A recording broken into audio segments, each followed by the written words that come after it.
Assalamualaikum warahmatullahi wabarakatuh. Bismillahirrahmanirrahim. Alhamdulillahi rabbil alamin. Wassalatu wassalamu ala ashrafil mursalin Sayyidina Muhammadin wa ala alihi wa sahbihi ajma'in. Anandaku sekalian, siswa-siswi kelas 10 yang Bapak cintai dan Bapak banggakan, atas izin Allah Subhanahu wa Ta'ala kembali kita bertemu Ananda dalam proses belajar mengajar online atau virtual. Dan kali ini tema bahasan kita adalah berpedoman pada sumber hukum Islam. Jadi sumber hukum Islam itu Ananda ada 3.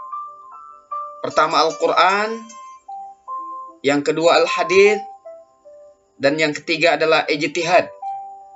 Ya. Dan kali ini kita akan fokus membahas tentang Al-Qur'annya dulu. Ya, nak ya. Baik, selamat mengikuti. Silahkan tonton video pembelajaran ini dari awal sampai akhir. Mudah-mudahan Ananda mendapatkan manfaat. Amin ya rabbal alamin.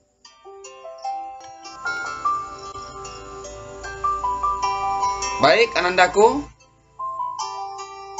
sekarang mari kita bahas terlebih dahulu dalil atau dasar hukum tentang sumber hukum Islam. Yang pertama, firman Allah Subhanahu wa Ta'ala dalam Al-Quran surah An-Nisa ayat 59. Mari kita baca bersama Ananda. A'udzu billahi minasy syaithanir rajim. Bismillahirrahmanirrahim. Ya ayyuhalladzina amanu ati'u Allah wa ati'u Rasul wa ulil amri minkum. Fa in tanaza'tum fi syai'in farudduhu ila Allah war Rasul in kuntum tu'minuna billahi wal yawmil akhir dzalika khairun wa ahsanu ta'wila. Shadaqallahul azim. Artinya, hai orang-orang yang beriman, taatilah Allah dan taatilah Rasulnya dan ulil amri atau para pemimpin di antara kamu. Kemudian jika kamu berlainan pendapat tentang sesuatu, maka kembalikanlah ia kepada Allah atau Al-Quran dan Rasul atau sunnahnya. Jika kamu benar-benar beriman kepada Allah dan hari kemudian, yang demikian itu lebih utama bagimu dan lebih baik akibatnya. Ananda sekalian, sedikit Bapak ingin ulas ayat ini, bahwa di dalam ayat ini Allah hanya memanggil orang-orang yang beriman, Ananda sekalian. Jadi orang-orang yang percaya ya kepada ajaran-ajaran Allah, itulah yang dipanggil. Ya, nak ya, mudah-mudahan kita termasuk di dalamnya. Apa kata Allah dalam ayat ini? Taatilah Allah. Jadi kita disuruh untuk mentaati apapun yang Allah perintahkan. Ya, tidak boleh kita melakukan pembangkangan. Kemudian taatilah Rasulnya. Apa-apa yang diperintahkan oleh Rasul Allah, kita juga wajib mentaatinya. Kemudian siapa lagi yang wajib kita taati? para pemimpin di antara kita. Nah, Anda sekalian, untuk pemimpin ini, Anda sekalian, wajib hukumnya kita taat, ya, selagi pemimpin, ya, tidak menyuruh kita untuk melakukan kemaksiatan kepada Allah Subhanahu wa taala. Jadi ketika dia memerintahkan sesuatu yang memang sesuai dengan Al-Quran dan hadis Rasulullah SAW, maka wajib hukumnya kita taat. Tetapi ketika dia memerintahkan kita untuk melakukan sesuatu yang sifatnya kekufuran, ya, atau melanggar ajaran-ajaran Allah, maka wajib hukumnya untuk kita tidak patuh. Nah, ya. Nah, itu yang bisa Bapak jelaskan dari ayat ini, nak. Dan inilah dalil pertama tentang sumber hukum Islam.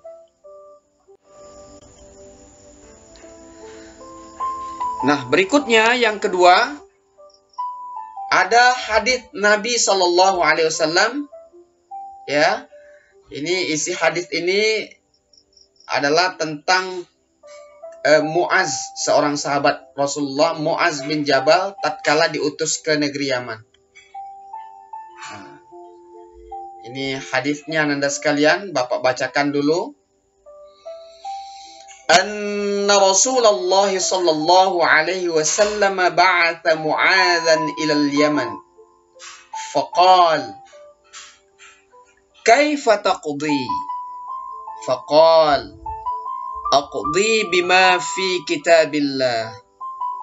قال فإن لم يكن في كتاب الله قال فبسنة رسول الله صلى الله عليه وسلم. قال فإن لم يكن في سنة رسول الله صلى الله عليه وسلم قال أجتهد رأيي. قال Alhamdulillahilladzi waffaqa Rasulillah. Artinya, Nabi mengutus Muaz ke Yaman. Maka Nabi bertanya kepadanya. Jadi sebelum diutus, Nabi bertanya kepada Muaz. Adapun isi pertanyaannya, bagaimana kamu akan memutuskan hukum apabila dibawa kepada kamu sesuatu permasalahan? Ini Nabi bertanya kepada Muaz. Lalu Muaz menjawab, saya akan memutuskan hukum berdasarkan kitab Allah.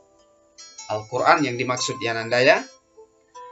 Kemudian Nabi bertanya lagi, sekiranya kamu tidak mendapati, ya, hukumnya di dalam kitab Allah, bagaimana? Lalu jawab Muaz, saya akan memutuskan berdasarkan sunnah. Maksudnya saya akan cari dasarnya di dalam hadis-hadis Nabi. Ya. Kemudian Nabi bertanya lagi, sekiranya kamu juga tidak menemui di dalam sunnah. Maka Muaz menjawab, saya akan berijtihad dengan pandanganku. Ya. Nabi pun bersabda, segala puji bagi Allah yang telah memberi taufik kepada utusan Rasulullah. Jadi Anda, hadis ini, ya, mengisyaratkan kepada kita sebagai kaum muslimin bahwa sumber hukum Islam itu ada 3, Nanda. Pertama Al-Quran, yang kedua Al-Hadits, ya nak, ya, dan yang ketiga adalah ijtihad, ya nak, ya.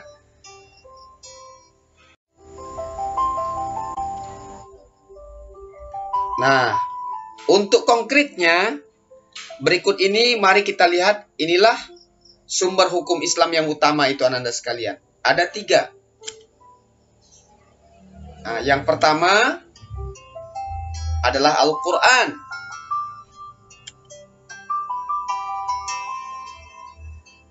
Al-Quran itu, Anda sekalian, adalah firman-firman Allah. Yang kedua adalah Al-Hadits.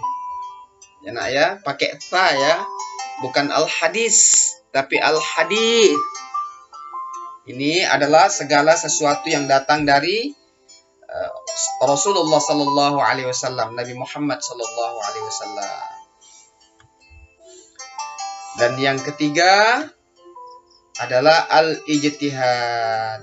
Nah, ini Ananda sekalian adalah kesungguhan berpikir dari para ulama kita untuk menetapkan hukum sesuatu yang tidak didapati ketetapan hukumnya di dalam Al-Quran dan Al-Hadits. Ya. Nah, itu namanya ijtihad. Oke. Nah, selanjutnya mari kita membahas ya sumber hukum Islam yang pertama. Kita akan coba mengenal ya nak ya, walaupun tidak secara mendalam, tapi paling tidak ini bisa mengantarkan pemahaman kita untuk mengenal Al-Quran. Apa itu Al-Quran? Nah, anak sekalian, pengertian Al-Quran. Jadi kata Al-Quran itu menurut bahasa, itu arti Al-Quran itu artinya adalah bacaan. Ya, nak ya? Atau sesuatu yang dibaca secara berulang-ulang. Ya, nak ya? Itulah arti Al-Quran menurut bahasa. Sedangkan menurut terminologi atau istilah, Al-Quran ya adalah perkataan atau firman Allah Subhanahu wa taala yang diturunkan kepada Nabi Muhammad sallallahu alaihi wasallam dengan perantaraan malaikat Jibril, ya, di mana Al-Quran adalah merupakan mukjizat terbesar Nabi Muhammad, Al-Quran Ananda, ya, untuk disampaikan kepada manusia sebagai petunjuk dan membacanya menjadi ibadah. Jadi Ananda sekalian, itulah definisi atau pengertian Al-Quran. Jadi dikatakan di situ adalah perkataan Allah. Jadi itu bukan perkataan Nabi Muhammad, Ananda sekalian. Itu perkataan Allah. Dan sampai hari ini Ananda sekalian, belum ada satupun ya manusia yang mampu dan tidak akan pernah mampu untuk menemukan kekurangan-kekurangan Al-Quran. Jadi dia adalah kitab yang sempurna, ya nak ya, dan dia adalah pedoman untuk kebahagiaan dan keselamatan dunia akhirat. Oke, itu tadi pengertian Al-Quran. Nah, Ananda sekalian, sekarang mari kita coba mengenal apa saja kandungan Al-Quran itu. Apa saja isinya.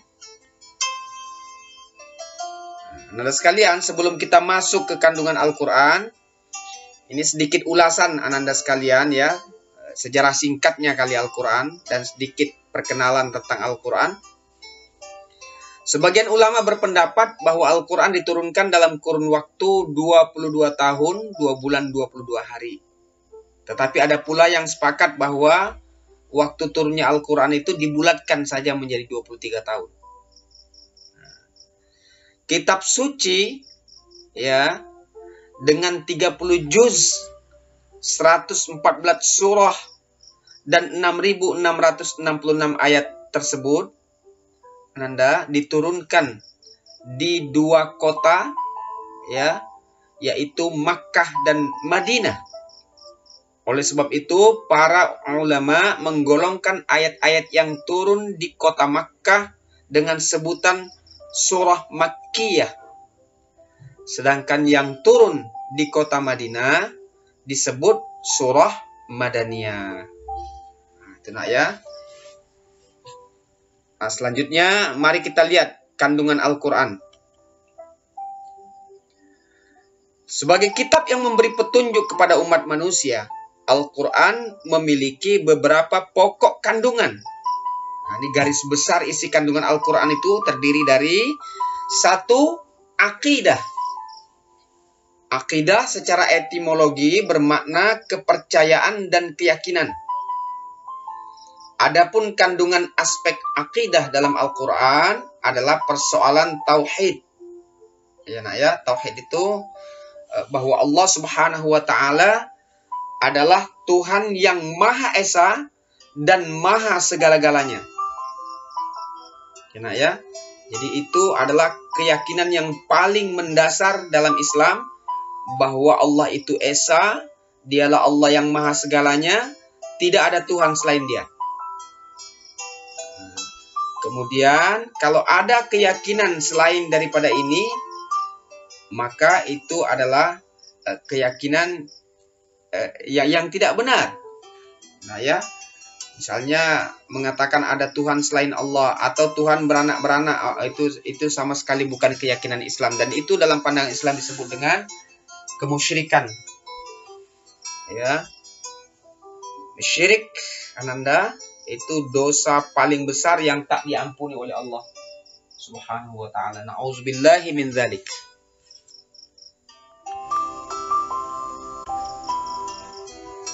Selanjutnya, kandungan Al-Qur'an ya berisi tentang ibadah dan muamalah.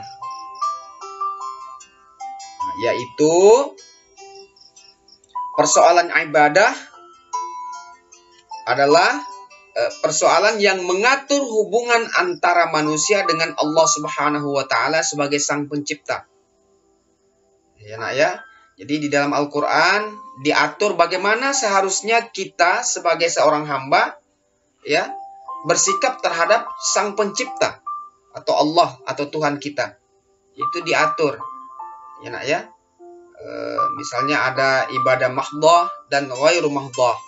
Mahdhah itu yang sudah tertentu, Ananda, misalnya sholat 5 waktu, puasa Ramadan, ya, berzakat, naik haji bagi yang mampu, itu Ananda sekalian, ya. Sedangkan muamalah, nah ini hal-hal yang mengatur, ya, bagaimana seharusnya manusia berhubungan dengan manusia lain. Nah, ya, jadi Al-Quran itu mengatur, misalnya hubungan lain jenis laki dan perempuan. Nah, bagaimana seharusnya mereka berhubungan? Atau misalnya hubungan bisnis dalam hal jual beli, dalam hal utang piutang, ya. Itu semua diatur oleh Allah Subhanahu wa taala. Dan itu mencerminkan betapa sempurnanya Al-Quran, Anda sekalian. Ya. Al-Quran memberi petunjuk dan tata cara yang lengkap berkaitan dengan ibadah kepada Allah dan bagaimana seharusnya manusia berhubungan dengan manusia lain. Nah, ya, maka idealnya kita sebagai seorang muslim yang kitab sucinya Al-Quran, hendaklah kita menjadikan Al-Quran itu sebagai bacaan, bukan sekedar dibaca Arabnya Ananda, tapi juga dibaca maknanya. Karena di dalam itu ada perintah-perintah, ada larangan-larangan, ya, yang mesti kita amalkan dalam kehidupan sehari-hari. Kemudian, kandungan Al-Quran yang ketiga adalah persoalan hukum. Ya. Hukum Allah Subhanahu wa taala yang tertuang di dalam Al-Quran tentu merupakan hukum yang paling adil. Oleh karena itu, kita sebagai umat Islam harus selalu merujuk kepada Al-Quran dalam menetapkan hukum tertentu. Nah, ya. Jadi kalau siapa tahu Ananda nanti ditakdirkan untuk menjadi penegak-penegak hukum, ya, adalah Ananda menetapkan hukum itu, ya, berdasarkan hukum yang Allah atur. Ya, nak ya.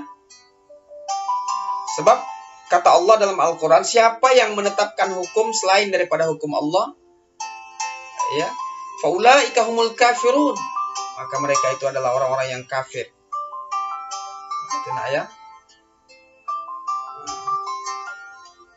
Jadi isi kandungan Al-Quran tentang persoalan hukum ini dipertegas oleh Allah di dalam Al-Quran surah An-Nisa ayat 105.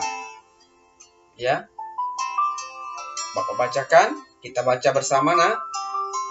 A'udzubillahi minasyaitonirrajim. Inna anzalna ilaikal kitaba bil haqq litahkuma bainan nasi bima araka Allah wa la takul lil khainina khasima.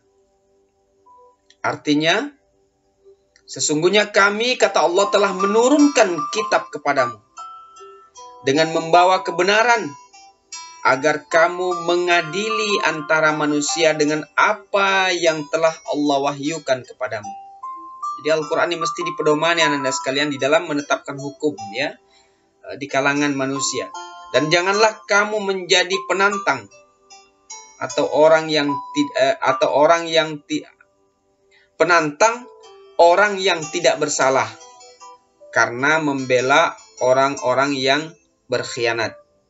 Jadi Ananda maksudnya di situ, kita ini jangan tidak adil dalam menetapkan hukum, ya nak ya. Ya mudah-mudahan kita tidak seperti yang sering kita dengar nak ya, bahwa kadang-kadang hukum ini oknum-oknum nak ya. Hukum itu bisa dibeli gitu. Ya.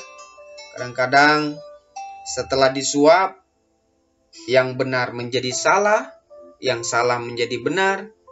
Nah, itulah hukum manusia.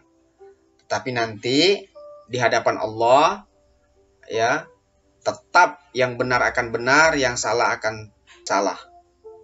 Kalau manusia ini, ya, bisalah kita dipermainkan, ditipu-tipu Anda sekalian. Tapi kalau hukum Allah nanti, yang nipu itu, saro lah kayak itu, belental-lentum lah dia dalam neraka itu ya, na'udzubillah min dzalik. Oke, kita lanjutkan ya nak ya. Yang keempat, isi kandungan Al-Quran itu adalah berisi sejarah dan kisah-kisah umat terdahulu.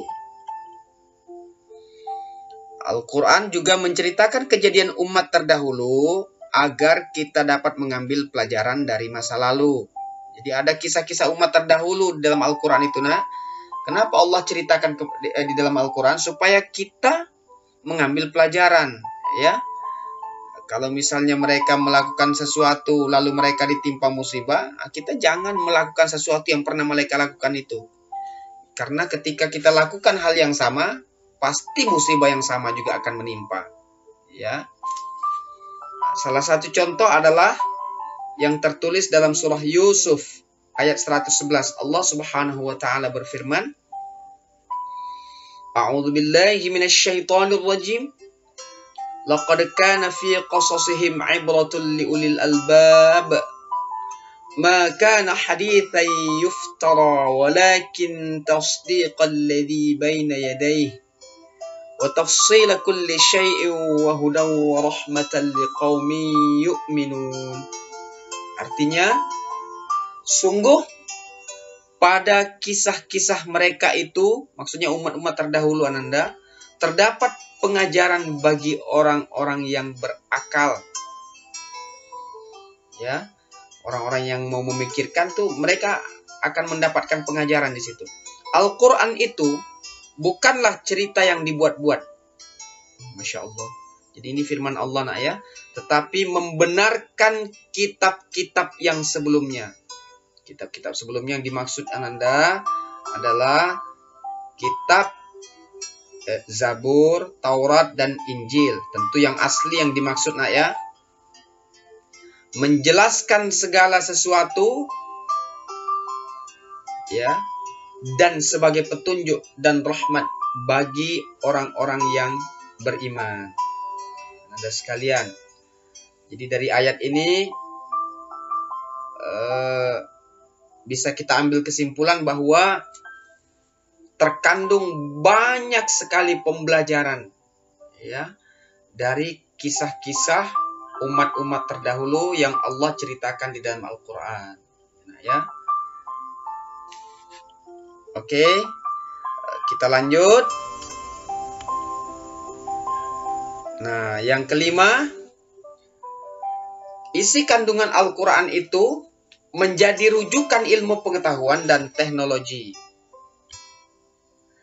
Banyak ilmuwan yang telah membuktikan bahwa ilmu pengetahuan yang senantiasa berkembang setiap zaman telah dibahas terlebih dahulu dalam Al-Quran berabad-abad yang lalu.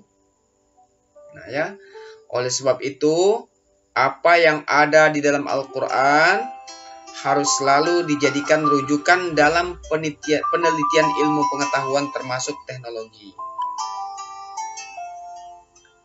Allah Subhanahu wa Ta'ala berfirman, ananda sekalian, di dalam Al-Quran surah Ar-Rahman ayat 33, di mana ayat ini ananda sekalian menginspirasi manusia ya untuk menembus ruang angkasa. Ya, sehingga kita pernah dengar ada Neil Armstrong ke bulan ya dengan Apollo-nya.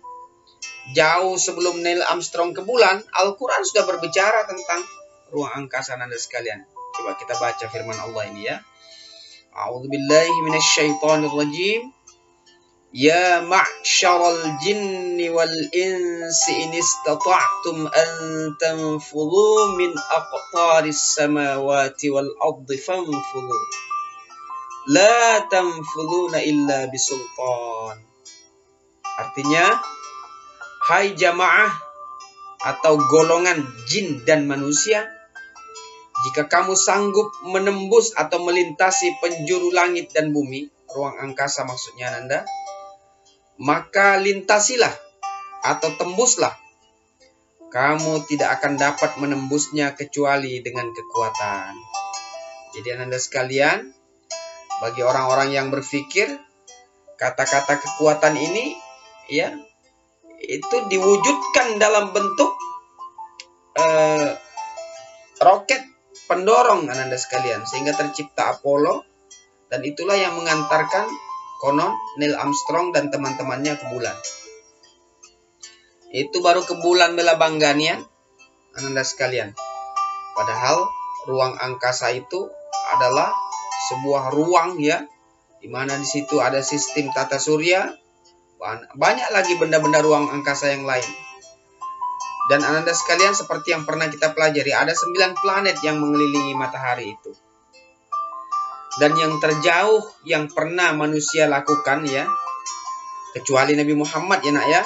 Kalau Nabi Muhammad itu 7 lapis langit ditembusnya ya, dalam peristiwa Isra Mi'raj. Ini yang Bapak maksudkan adalah para ilmuwan. Jadi janganlah ilmuwan yang ada sekarang ini nak bangga-bangga ya dengan ilmunya. Terus kufur kepada Allah ya, belum ada apa-apanya ya dibanding dengan ilmu Allah. Ya. Jadi Anda sekalian, dari ayat ini dapat kita simpulkan bahwa Al-Qur'an itu Anda sekalian menginspirasi bagi orang-orang yang mau memikirkan. Ya. Ini cerita soal ruang angkasa, belum cerita-cerita tentang kedokteran, ilmu ilmu kelautan, ilmu tentang tanaman dan sebagainya. Ya. Jadi Al-Qur'an itu menginspirasi manusia untuk memikirkan alam semesta ini. Ya, semua yang ada di alam semesta ini yang merupakan ciptaan Allah. Oke Anda sekalian, itu dulu pembahasan kita untuk pertemuan kali pertama dalam tema ini. Insya Allah kita akan lanjutkan nanti pada pertemuan berikutnya Anda sekalian. Kita akan membahas tentang hadis dan ijtihad. Oke, cukup dulu nak ya. Baik anandaku, sebelum kita tutup,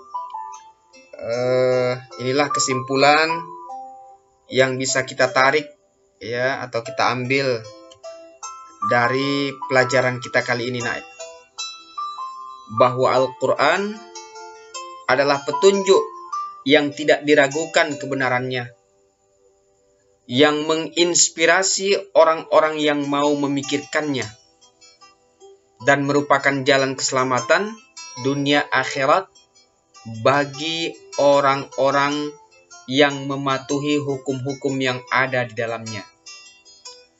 Tentu orang-orang ini yang dimaksud adalah orang-orang yang beriman Anda sekalian, dan mudah-mudahan kita termasuk di dalamnya. Oke? Cukup dulu nak. Mudah-mudahan apa yang Bapak sajikan kali ini bermanfaat ya untuk diri Bapak sendiri dan Ananda sekalian. Bapak mohon maaf jika ada hal-hal yang tidak berkenan. Akhirul kalam, Bapak akhiri. Assalamualaikum warahmatullahi wabarakatuh.